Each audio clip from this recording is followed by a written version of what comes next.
My parents chose my brother's birthday over the funeral of my wife and 2 kids. When I told them the heartbreaking news, my father calmly said, "Today is your brother's birthday. We can't come." 6 months later, one headline about me sent my whole family into a panic when they found out I had... Okay, buckle up, because this isn't just a story.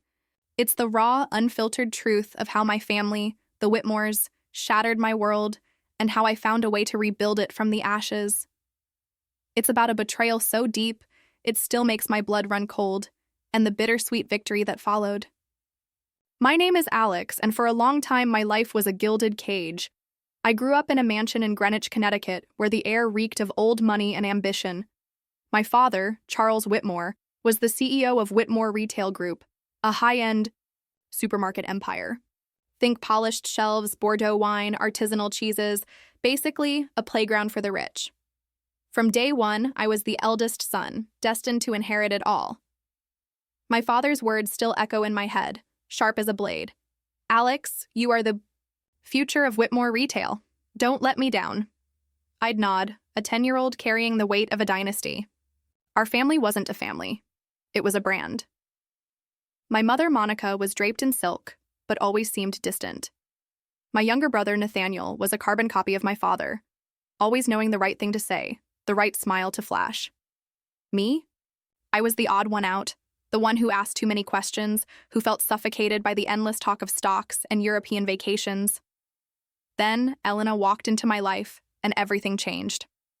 I met her at Stanford during my sophomore year. I was buried in an economics textbook when she breezed in, smelling of fresh coffee. She dropped a pen. I picked it up. Our hands touched, and it was like an electric current shot through me. "I'm Elena Lancaster," she said, with a smile that just glowed. I stammered, "Alex Whitmore," my heart pounding like a drum. Elena was unlike anyone I'd ever known. Smart, real, and with an honesty that made me feel like I could finally shed the armor I'd worn my whole life. She talked about her father, Robert Lancaster, who founded Lancaster Market, a chain of budget supermarkets for working class families. "My dad always says," she'd laugh, "everyone deserves to eat well, not just the wealthy." A knot formed in my stomach. Lancaster Market. My father practically spat that name. He called them cheap supermarkets, said they tarnished the retail industry. The Whitmores and Lancasters weren't just competitors. They were enemies, locked in a full-blown corporate war. Lawsuits, bidding wars over real estate, even shouting matches at industry conferences. Nathaniel called it the War of the Vegetable Vendors, but to me it felt like a tragedy, both sides too consumed by their egos to see the damage. Yet, despite all of it, Elena and I fell hopelessly in love. Our dates weren't fancy. We preferred cheap burgers in Palo Alto, laughing about economics. She always carried a notebook, filled with ideas for ethical supply chains. If we could, deliver fresh produce in 24 hours at a low cost, she'd say, her eyes shining. People wouldn't have to choose between quality and their budget. I loved her passion, the way she saw the world. But I knew our love was a ticking time bomb. My father would never accept her. The explosion happened one winter evening when I brought Elena home. The mansion gleamed, the dining table set like a royal banquet. My mother offered a stiff smile. Nathaniel sat with his arms crossed, a sneer already forming. My father looked at Elena as if she were dirt. "Mom, Dad, this is Elena Lancaster," I said, trying to keep my voice steady. Silence. Heavy, suffocating silence. Then, my father's voice, cold as ice. "Lancaster. Robert Lancaster's daughter, the one ruining the retail industry." Elena gripped my hand under the table, but she didn't flinch. "Mr. Whitmore," she said, her voice clear and steady. "My father built Lancaster Market to help people, not to ruin anyone." My father let out a mocking laugh. "Help people? Selling cheap goods to the poor? Alex, you're tarnishing this family's name. You're disappointing me." The night ended in a screaming match. My father stood, pointed at me, and shouted, "If you choose this girl, you're no longer my son." Nathaniel just sat there, a smirk playing on his lips. My mother bowed her head, clutching her napkin. I walked Elena to her car, apologizing, but she just hugged me. "Alex," she whispered, "I don't need your family to accept me. I just need you." Weeks later, my father summoned me to his Manhattan office. The room was vast, overlooking the city skyline, but it felt like a prison. He sat behind his desk, his eyes like shards of ice. "I've made my decision," he said. "Nathaniel will inherit the company. You're no longer in the plan." The floor collapsed beneath me. "Because of Elena," I choked out. "Because you've betrayed this family. You chose the daughter of our enemy, a girl unworthy of the Whitmore name. From now on, you're on your own." I left, my mind reeling. I'd lost everything. But then I called Elena, heard her warm voice, and I knew she was my home. I visited the Lancasters in Portland. Their house was modest, a cozy wooden home with a small vegetable garden. Robert Lancaster, Elena's father, welcomed me like an old friend. He wore a worn shirt, his hands calloused. "Alex," he said, placing a hand on my shoulder, "you love my daughter, and that's enough. I don't care who your father is." For the first time, I felt truly accepted. But deep down, I knew the war between our families wasn't just business. It was deeply personal, and I was standing on the dividing line. 3 years passed since my father disowned me, since I chose Elena over a gilded cage. I saw his cold, judging eyes in the mirror every morning. I didn't join Lancaster Market, despite Robert's offers. I needed to stand on my own, not be the son-in-law propped up by his wife's family. A part of me, maybe, still felt a pang of guilt, a whisper of betrayal. So I carved my own path, joining a small logistics startup in Seattle called Fresh Route, focused on fast, affordable food supply chains. It was grueling, long days, late nights, but I loved it. I was building something meaningful, working with people who didn't care about my last name, only what I could contribute. Elena and I got married in a small Portland church, no lavish reception, no Armani suits, just the Lancasters, a few Stanford friends, and a kind priest. Robert walked Elena down the aisle, his eyes shining. "You're my son now, Alex," he whispered, hugging me. "Take care of her." The Whitmores? Not a single one showed up. My mother sent a brief text. "Wishing you happiness, Alex. I'm sorry." My father said nothing. Nathaniel, however, posted a photo of himself raising a glass at a Hamptons party. "Congrats to my brother on his big day, choosing love over family." It felt like a stab, but I didn't reply. Silence, I'd learned, could be the strongest answer. Seattle became our home. Our apartment wasn't a mansion, but it was ours. I remember Elena, surrounded by cardboard boxes on moving day, hands on her hips, laughing. "Alex, we have a kitchen table, a real kitchen table." I pulled her into my arms, surrounded by chaos, happier than I'd ever been. 2 years later, Olivia arrived, a miniature Elena with big brown eyes and a stubborn streak. Then Marcus, quiet, with my eyes. Watching them play, I finally understood the meaning of life.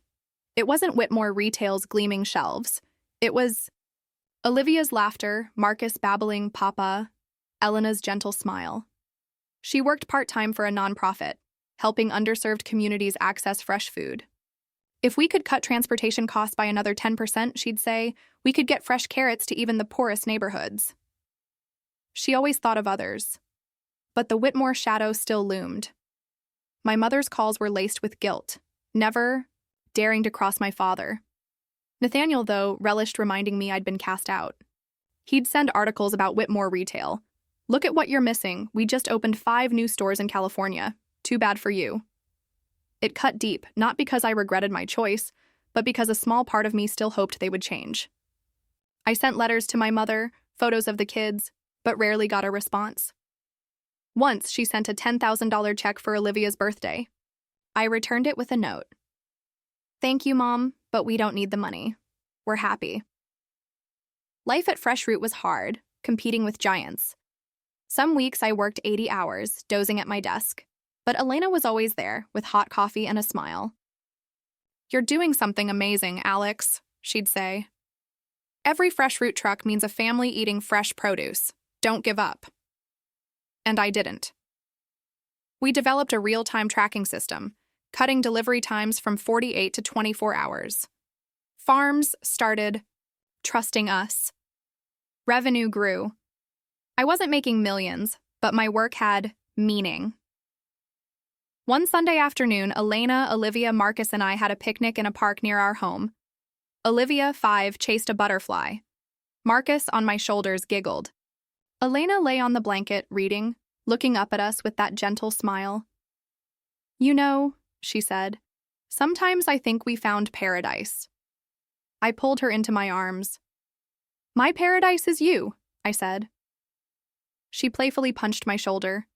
"So cheesy, Whitmore." It was a perfect moment, one you want to frame and keep forever. I didn't know that just a few hours later, everything would shatter like a bursting bubble. That was the last picnic where I could hold her hand, watch our children run freely. We left as the sun set.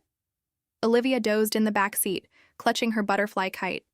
Marcus, half asleep, rested his head on his sister's shoulder. Elna hummed, a lullaby beside me, her fingers intertwined with mine. "Today was fun, wasn't it?" she whispered. "We should do this more often." More often. Maybe next week we... My words died in my throat. A blinding light. A massive container truck, a monstrous beast, veering across the center line, heading straight for us. I heard Elena scream, "Alex, be careful!" Then, nothing. Darkness. I woke up in a stark white room, the sharp smell of antiseptic burning my nostrils. My head throbbed, my left arm numb, and a strange, gut-wrenching emptiness gripped my chest. A nurse stood by my bed. "You're awake," she said, her voice gentle but cautious. "You have a broken arm, minor injuries. You're very lucky." Lucky? The word felt like a cruel, twisted joke. I tried to sit up, pain ripping through me. My wife? My kids? Where are they? My voice was a rasp. The nurse looked at me, her eyes darting away. "I'll get the doctor," she mumbled, hurrying out. A chill ran down my spine. I knew. I just didn't want to believe it. The doctor, a kind-eyed man, sat beside me. "Mr. Whitmore, I'm so sorry. The accident, it was severe. Your wife and 2 children, they didn't make it." The world collapsed. His words weren't real. They couldn't be. Elena, with her sun-bright smile. Olivia, my little girl with the echoing laugh. Marcus, my tiny son who called me Papa. Gone? "No," I whispered, shaking my head. "No, you're wrong. They're fine. They have to be." He placed a hand on my shoulder, but I shoved it away. "Take me to them," I screamed, trying to stand despite the searing pain. "Where are they? Elena, Olivia, Marcus." The nurse and doctor had to restrain me, injecting a sedative. I collapsed, silent tears streaming, as a vast, cold void swallowed everything I had ever loved. The days that followed were a nightmare. The truck driver had fallen asleep, lost control, and survived with scratches. My family didn't stand a chance. I felt nothing. No anger, no hatred, just an absolute void. Elena's parents, Robert and Margaret, flew in immediately. They sat by my bedside holding my hand. "Alex, you're our son," Margaret wept, her frail shoulders trembling. "We lost Elena and the kids, but we won't lose you." Robert said little, but his eyes were filled with an ancient pain, as if the accident had taken a piece of his very soul. "What do you need, Alex? Anything?" he asked. I had no answer. The Whitmores? A different story? I left a trembling voicemail for my mother, hoping just a little that they'd come. That they'd set aside their pride for me. No one came. My mother called back, her voice heavy with guilt. "Alex, I wanted to come, but your father, he wouldn't allow it. He said I shouldn't interfere with the life you chose." My chest constricted. "Mom, my wife, and your 2 grandchildren are dead," I said, my voice barely a whisper. Do you understand? They're dead." She sobbed, but she didn't come. My father said nothing. I later learned the painful truth. He was hosting a lavish birthday party for Nathaniel at the Greenwich Mansion. The funeral was in a small church in Portland. I stood before 3 coffins, 2 so tiny they shattered my heart. Olivia, still clutching her butterfly kite. Marcus, peaceful, as if having a sweet dream. Elena, looking simply asleep, her brown hair framing her face. I sent a funeral notice to the Whitmores, against Robert's advice. "They don't deserve it, Alex," he'd said, his voice thick with anger. But I sent it anyway, foolishly clinging to a hope that my father would see the 3 graves and realize his mistake. No one came. Not a condolence. Not a single message. I stood before the graves, clutching the crumpled eulogy, my heart a raw wound. Robert stood beside me, his hand on my shoulder. "You're my son," he said, his voice firm despite his red-rimmed eyes. "You lost your wife, your children, but you haven't lost your family. We're here, Alex. We'll always be here." I nodded, but inside I knew I'd lost everything that mattered. For weeks, I lived like a ghost in our Seattle apartment. Olivia's pink dress hung in the closet. Marcus's tiny shoes sat in the corner. Elena's notebook open on the kitchen table. I couldn't touch them, couldn't throw them away. Each night I stared at the ceiling, desperately trying to recall Elena's voice, Olivia's laugh, Marcus's grip on my finger. But the harder I tried, the more they slipped away. Robert and Margaret visited often, bringing food, sharing stories of Elena as a child. They tried to pull me from the abyss, but I knew they were hurting too. One evening, my doorbell rang. It was my mother, her eyes red. "Alex," she whispered, "I'm sorry I couldn't come." "Don't talk about him." I cut her off, my voice cold. "Why are you here?" She stepped inside, wrapped her arms around me, trembling. "I wanted to see you. To know if you're okay." I wasn't okay, and she knew it, but I let her stay. For the first time, I saw her not just as my mother, but as another victim of my father, trapped in his gilded cage. But her presence couldn't ease my pain. It only underscored that my own family, the ones who should have been there, chose to abandon me. 6 months after the accident, I made a decision. I couldn't live like this, couldn't let grief consume me. I stared at my hollow eyes in the mirror. "You have to do something, Alex," I told myself. For Elena, for Olivia, for Marcus. I wrote a final letter to my father, mother, and Nathaniel. It was brief. "I'm no longer part of the Whitmore family. Don't contact me again." I sent it, then turned off my phone. I sold all the shares my grandfather had left me in Whitmore retail, a substantial sum, but money couldn't buy back what I'd lost. What I needed was a cold, decisive plan for revenge. No mercy. Then I called Robert Lancaster. "Dad," I said, calling him that for the first time, "I want to join Lancaster Market. I want to carry on what Elena dreamed of." There was a long silence, then Robert's voice, thick with emotion. "Welcome home, son." I moved to Portland a week later. Robert and Margaret welcomed me like a son returning from war. Their home was the same. Small garden, smell of freshly baked bread. "We'll get through this together, Alex," Margaret said, tears streaming down her face. "For Elena, for the kids." I nodded, but inside I knew I hadn't come here just to heal. I came to fight. The Whitmores had abandoned me, and now I would abandon them. Joining Lancaster Market sent shockwaves through the media. "Disowned son of Charles Whitmore joins direct competitor." The headlines screamed. Some called me a traitor, others a maverick. I didn't care. I wasn't doing this for fame or to prove anything to the world. I was doing it for Elena, for Olivia, for Marcus, to find meaning in my shattered life. Robert brought me into the leadership team as Director of Strategic Development. Lancaster Market's office was modest, no oil paintings or New York skyline. But here, I felt a warmth, a sincerity I'd never known in Greenwich. Employees called Robert Uncle Rob. They worked not for money, but for a shared belief in their mission: good food for every American family. On my first day, the finance director, his tone guarded, asked, "You're Charles Whitmore's son. Why are you here?" I met his gaze without blinking.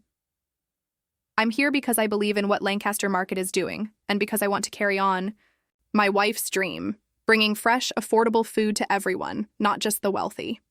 The room fell silent. Then Robert smiled, placing a hand on my shoulder. "That's the answer I wanted to hear. Let's get to work, Alex." I threw myself into the job like a man running from his own shadow. Every morning, I woke at 5 a.m. rereading Elena's notebook for inspiration. I proposed a new strategy, leveraging the logistics tech from Fresh Route to build a fresh in 24 hours distribution system. Deliver fresh food from farms to stores within a day at the lowest possible cost. If it worked, it would position Lancaster Market to compete directly with Whitmore Retail, especially in my father's untouchable strongholds like Chicago, Miami, and Dallas. Robert backed me fully. "You can do this," he said during a late-night meeting. "Elena would be proud of you." Her name made my heart clench, but I nodded. "I won't let you down, Dad." For the first time, I felt I was working not just for Elena, but for myself, to prove I could stand tall without the Whitmore name. Our Eat Well Without Being Wealthy campaign launched months later. It was my idea, pulled straight from Elena's notes. We weren't just selling food, we were telling a story about ordinary families, single mothers, workers, people who didn't need to spend hundreds of dollars for a quality meal. Our ads showed smiling farmers, children holding fresh apples, Lancaster Market, good food for everyone. It was a direct punch to Whitmore Retail. My father, with his philosophy of luxury for the elite, couldn't fathom why middle-class customers, once loyal, were turning away. Articles compared us. Lancaster Market is redefining food retail, while Whitmore Retail is stuck in the past. I read them, a mix of pride and vindication stirring inside. I was doing this because Elena was right. Everyone deserves to eat well, not just the rich. One evening, Nathaniel called. "Hey, big brother," his voice dripping with mock sweetness. "Heard you're making waves at Lancaster Market. Congrats, trader." "Nathaniel," I said, struggling to stay calm. "If you're just calling to mock me, hang up." "Oh no," he sneered. "Just wanted to remind you you're digging your own grave. Dad won't let this slide. You think you can beat Whitmore Retail? You're wrong." I hung up, but his words echoed. I knew my father. He never forgave those who challenged him, and I, his eldest son, was now his greatest enemy. Lancaster Market was growing in leaps and bounds. Our stores in Chicago, Miami, Dallas, once impenetrable fortresses of Whitmore Retail, were now teeming with customers. Housewives, workers, even former Whitmore loyalists flocked to us for fresh, affordable produce. Every night, before bed, I reread Elena's slanted handwriting. "Fresh in 24 hours, every family deserves it."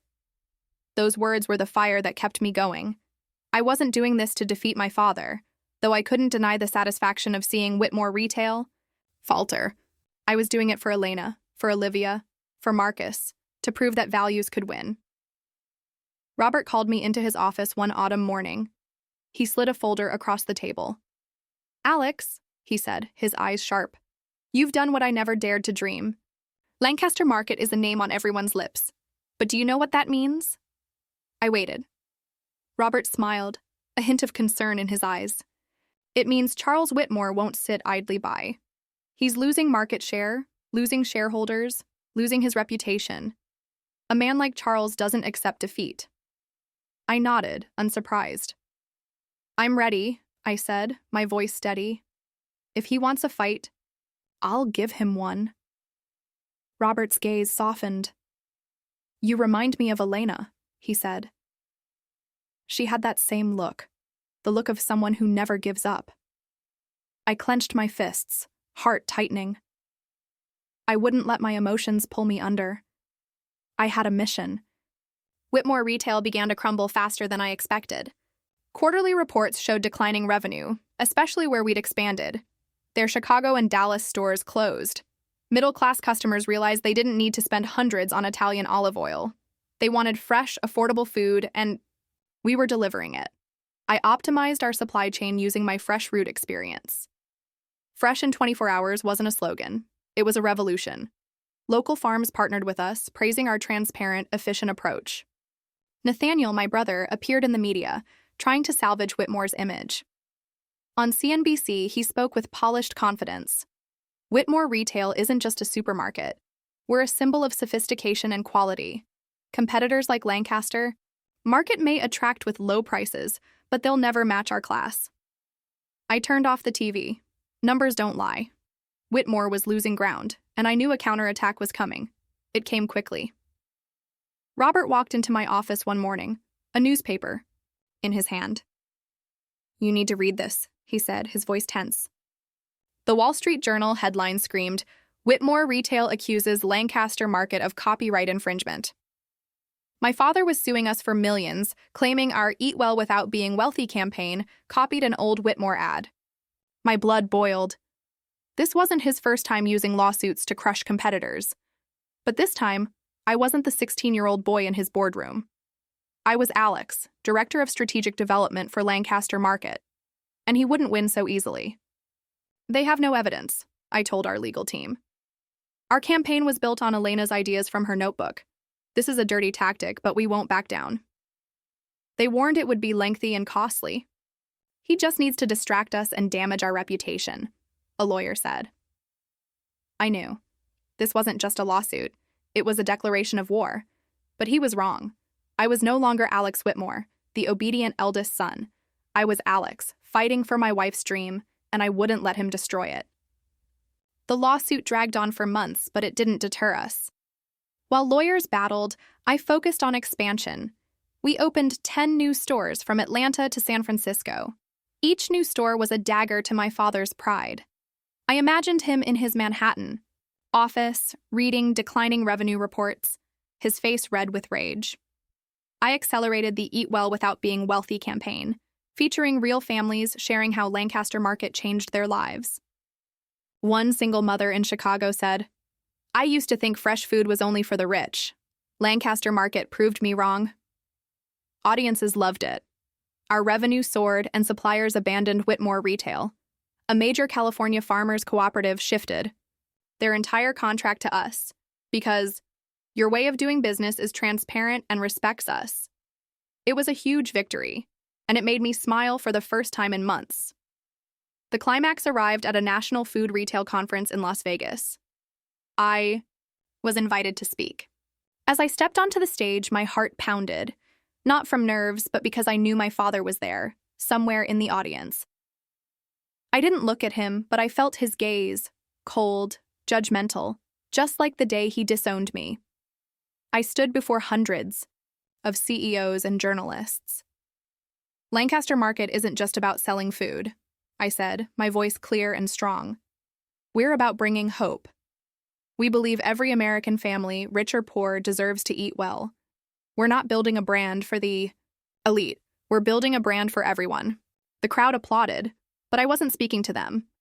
I was speaking to Elena, to Olivia, to Marcus, to those who believed in me, and to myself. When I finished, a Forbes reporter stood up.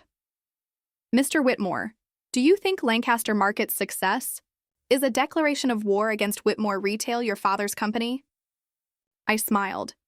Not a triumphant smile, but the smile of a man who had finally found his path. "I'm not declaring war on anyone," I said. "I'm just doing what my wife, Elena Lancaster, dreamed of, bringing good food to everyone.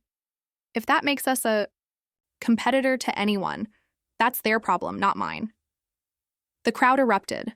As I walked off stage, I glimpsed my father in the back row, his face hard as stone. He didn't clap. He didn't look at me. But I knew he'd heard every single word. Articles flooded in. "Alexander Whitmore, the game changer in food retail." They called me the Whitmore Rebel, the man who abandoned his family legacy to pursue a greater dream, even comparing me to David slaying Goliath. I didn't like the comparisons. My father wasn't Goliath. He was just a man trapped by his own pride.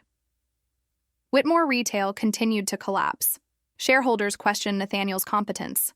A Bloomberg article revealed he'd spent millions on lavish, ineffective ad campaigns, while we won trust with authentic ones. Their stores kept closing, stock plummeting. One evening, Robert walked into my office with a bottle of wine. "We need to celebrate," he beamed. "Today, we officially surpassed Whitmore Retail in market share in 3 major states." I took the glass, but didn't drink right away. I looked at Robert, the man who had become a father to me in a way Charles Whitmore never could. "Thank you, Dad," I said, "for believing in me." Robert raised his glass. "No, Alex," he said. "Thank you for keeping Elena's dream alive." A week later, an email landed in my inbox. No sender name, just a cryptic line. "Meet me at the Waldorf Astoria, New York, Friday, 7 p.m., Meeting Room 3, CW. Charles Whitmore." My father. He was finally ready to face me. Part of me wanted to delete it, to let him drown in the ruins of his empire. But another part, the part that still carried Whitmore blood, couldn't turn away. I needed to look him in the eye to confirm I was right to cut ties. I replied, "I'll be there." New York was bitter cold, the streets aglow with Christmas lights. The Waldorf Astoria, once our family's playground, was as opulent as I remembered. But I wasn't the boy trailing behind my father anymore.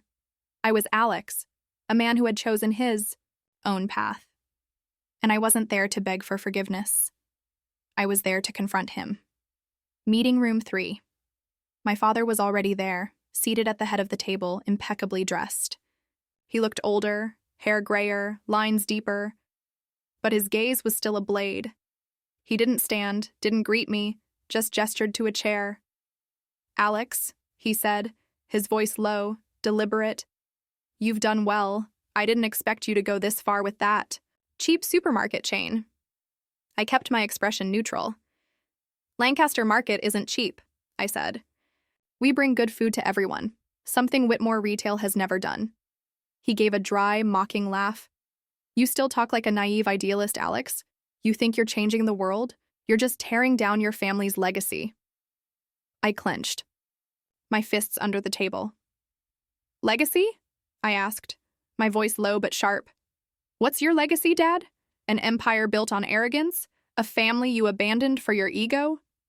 He leaned forward, eyes narrowed. "You dare talk to me about family? You're the one who betrayed us. You chose that Lancaster girl, that low-class supermarket chain, over Whitmore Retail.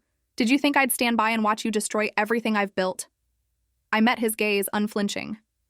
"I didn't destroy anything. You did that yourself. You chose Nathaniel's birthday party over the funeral of my wife and children. You chose your reputation over your family. That was your choice, not mine." The air grew heavy. My father fell silent, but I saw his hand tremble slightly. For the first time, a flicker of unease in his eyes. Not regret, but uncertainty. He stood, walked to the window, staring down at the city. "Whitmore Retail is struggling," he said, his voice flat. "Shareholders are pulling out. Nathaniel, he's not strong enough to hold the company together. I need you, Alex. Come back. Help me save it. You're still my son." I almost laughed, but the sound caught in my throat. "Save the company?" I asked. "You think I'd come back after everything you've done? After you disowned me? After you didn't even show up to Elena's, Olivia's, or Marcus's funeral?" He turned back, his face hardening. "I was busy," he said cold. "I have responsibilities to the company, to the shareholders. You wouldn't understand." I stood, stepping closer to him. "Busy?" I said, my voice trembling with anger. "Too busy to see your daughter-in-law and grandchildren? One last time? Have you ever felt regret, Dad? Have you ever thought about how you chose Nathaniel's birthday party over standing by me when I lost everything?" He didn't answer. He looked at me, his eyes clouded, not with tears, but with the emptiness of a man who had lost everything, yet refused to admit it. I shook my head, feeling the last invisible thread between us snap. "I was your son," I said, "but you buried me along with them." I turned and walked out, not looking back. As the door closed, a strange sense of liberation washed over me. I was no longer Alex Whitmore. I was Alex, fighting for Elena's dream, and no one, not even my father, would stop me. In the weeks That followed, Whitmore Retail collapsed entirely, filing for bankruptcy protection. Nathaniel tried to launch a new company but failed. My mother sent occasional letters, but I didn't respond. Not because I couldn't forgive, but because I had found a new family. The Lancasters, and the family of dreams I was living. 2 years later, Lancaster Market dominated food retail across the United States. Our stores sprouted everywhere. Eat well without being wealthy was a movement, a reminder that good food wasn't a privilege. But no matter how sweet our success, it couldn't fill the void in my heart. I still saw Elena everywhere. I wondered if she'd truly be proud or if she'd want me to slow down, to find peace. One autumn afternoon, Robert called me into his office. He looked older, but his smile was the same warm smile I'd first seen. "Alex," he said softly, "I've decided to retire." I was stunned. "Retire? Dad, Lancaster Market is at its peak." He raised a hand. "I've worked my whole life. I built this from a single store, and now it's bigger than I ever dreamed. But I'm tired. I want to spend the time I have left with Margaret in our garden, and to remember Elena in a way I haven't had time to do." I nodded, a pang of panic in my gut. Robert was my anchor. "And I want you to take over," he said, looking me straight in the eye. "You'll be the CEO of Lancaster Market." I opened my mouth to protest, but he shook his head. "Don't say no, Alex. You're the right person. You understand Elena's dream, our values. You've proven that to the world." I sat in silence, a wave of emotion swelling in my chest. CEO of Lancaster Market. Elena used to tease me about it. "One day you'll run the whole retail world, Alex," she'd laughed, punching my shoulder. "But don't let it make you arrogant, okay?" "I don't know if I'm worthy," I whispered. "I've done everything for Elena, but I still feel like it's not enough." Robert stood, placed a hand on my shoulder. "You've done more than enough, Alex. You've made her dream a reality. Now do this for yourself. Live a life you're proud of." I nodded, tears welling up, but I held them back. "I'll try, Dad," I said. "I promise." The day I officially became CEO, we held a small press conference. Cameras flashed. "I'm not here to build an empire," I said, my voice clear. "I'm here to carry on a legacy. Elena Lancaster's legacy, who believed everyone deserves to eat well and live well. Lancaster Market won't stop because we're not just selling food. We're bringing hope." The crowd applauded. Robert and Margaret stood in the front row, smiling. In that moment, I could almost see Elena standing beside them, her brown eyes shining brightly. I blinked, and she was gone. But I knew she was always there, in every decision, every step. That autumn, I returned to the cemetery in Portland. The oak trees blazed red under the setting sun. I knelt before the 3 graves, placing daisies, Elena's favorite. "I did it, Elena," I whispered, my voice soft enough for only the wind to hear. "Lancaster Market is for everyone now, just like you always wanted. I kept my promise." I touched Olivia's headstone, then Marcus's, my heart constricting. "I wish you and the kids were here to see it." I sat there in silence, letting the memories flood back. Olivia's laughter, Marcus gripping my finger, Elena's smile. The pain was still there, sharp and vivid, but so was the strength. It reminded me that I had lived, had loved, and no matter the loss, I still had a reason to keep going. A soft breeze swept through, carrying the scent of fresh bread from a nearby Lancaster Market. And for the first time in years, I felt a deep, profound sense of peace. "Thank you, Elena," I whispered, "for giving me a reason to live." In the years that followed, Lancaster Market continued to grow. But I was no longer just a man driven by a fight. I learned to slow down. I spent time with Robert and Margaret, helping them tend their garden. I started a charitable foundation in Elena's name, providing free food to children in underserved neighborhoods.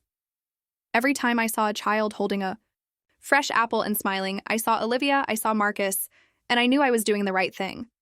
As for the Whitmores, I cut off all contact. My father left New York, moving to a small house in the suburbs after the bankruptcy. Nathaniel tried to launch a new company but failed. My mother sent letters, but I never responded. Not because I couldn't forgive, but because I had found a new family, the Lancasters. The people who believed in me, and the family of dreams I was finally living.